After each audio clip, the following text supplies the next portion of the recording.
I'm doing very well, sir, and you? Very good, very good. As always, we try to get you involved in the discussion from earlier, our locker room topic of the day. So, wild weekend with the boys or the girls was the discussion, and you get to invite a celebrity. Who do you want? Well, I'm thinking in terms of practicality, right? If I'm doing a dude's weekend, I'm bringing Leonardo DiCaprio because the girls that will follow him to wherever we go, it makes all the sense in the world. He's the ultimate playboy. Yeah. Like, he'd be on his yacht, too, probably. Well, that's just it. If I can get on that yacht, then I think I'm living a good life, you know? Did Leo come up this morning when we had that discussion? No. I didn't even think of him. Like, he didn't even cross my mind. Yeah. What was your pick again? Mine was John Hamm. John Hamm's good. Yeah. Jimmy had a couple of midgets. Little people. Little people, sorry. And then I started with Zach Galifianakis, but then we had some people inform us that he's a raging introvert and might be really quiet. Probably wouldn't want to be around you. Might not be the character. What was his character's name in Alan? Alan.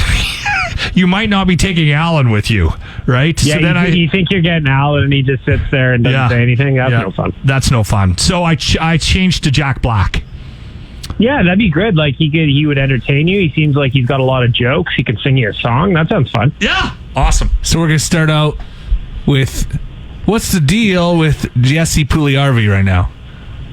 I mean, like, on this radio show, we have talked about this guy for a year and a half, wondering what's going on with him. But it honestly, for real, looks like he might be coming back to Edmonton.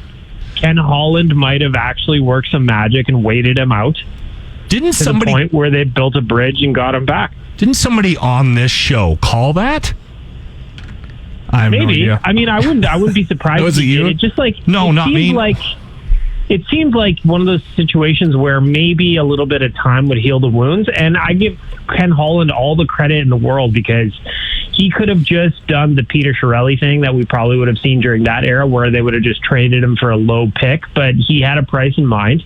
He wouldn't waver from it, and he didn't get it. And he allowed Jesse to go back to Finland for a year, get some confidence, and maybe come back. So I don't really have any expectations for what that would look like when he comes back, if this actually happens for training camp. But I think that, the management team deserves a lot of credit for getting it done.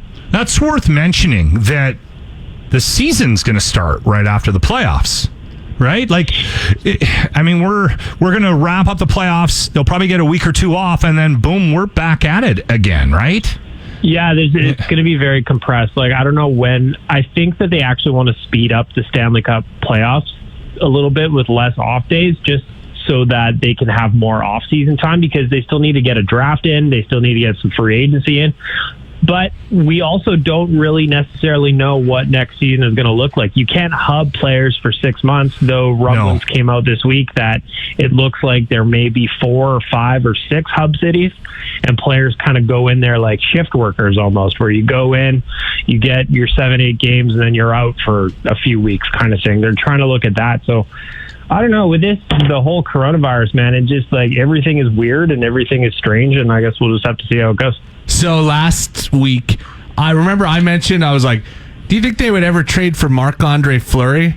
And then 2 days later, his agent tweeted out that now deleted photo of Marc-Andre Fleury with a knife stabbed through his back with the GM's name from Vegas. Do you think that's a possibility now? I mean, I think it could be. That photo was hilarious. I mean, it was pretty funny that his agent would do that. The only the problem I have with it is that he just signed a sizable contract, and he is 35 years old. So I don't know how much they would want to go for another older goaltender, but for a year or two, I think Fleury would do fantastically here. Yeah, the other name they keep talking about is Tristan Jarry. That would be great. Like, if I had my choice of the two, I would go the Tristan Jarry route, because he's a younger guy. He can grow with the squad. He's very, very good. And Pittsburgh apparently wants to get rid of either he or Matt Murray. So I think that would be a great opportunity. I would tend to go that way over the Fleury route if the Oilers were asking my opinion, which they should, by the way. Why don't they? Well, you know what? I'm working on it, but so far nobody's returned my email. The sports donkeys are going to go crazy because I think there's going to be a lot of what the Leafs and the Penguins did leading up to the beginning of the season. Because I think there's a lot of teams that are in those positions where they were like, what's going on?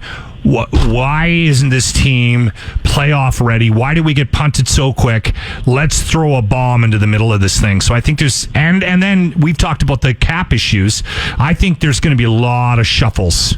Like a lot of, yeah. I think there's going to be a lot of players that normally wouldn't get traded being traded for pennies on the dollar because, like you said, the salary cap is going to be an issue for, I'm going to just ballpark like 10, 12 teams that are going to have some major issues. Like yesterday's trade, I actually thought, unfortunately, and I hate to say it, I thought the Leafs did really well. They got a first-round pick, back for a third-line scoring winger, freed up a bunch of cap space, got some other little trinkets and toys in there, too. So I actually thought that was a good trade. But I think you're 100% right, Locke. I think that there's going to be a lot of trades this year. Teams that either, A, need upgrades, like the Oilers obviously need some upgrades, or they're teams looking to dump cap and just selling off guys. So I think it's going to be an interesting offseason. I think there's going to be a lot of player movement, either out of necessity or just hope for an upgrade. I don't want to say this, but I think Nuge is in trouble. I think we might. How dare you? I know. How dare you? I will not have you putting that into the universe. All right, my friend. You Watch take care. For that one on the Oiler Nation website then, eh? That article? Yeah. No, this is not coming up. Baggedmilk, Oilers Nation. Thanks for your time today, brother. Thanks, boys.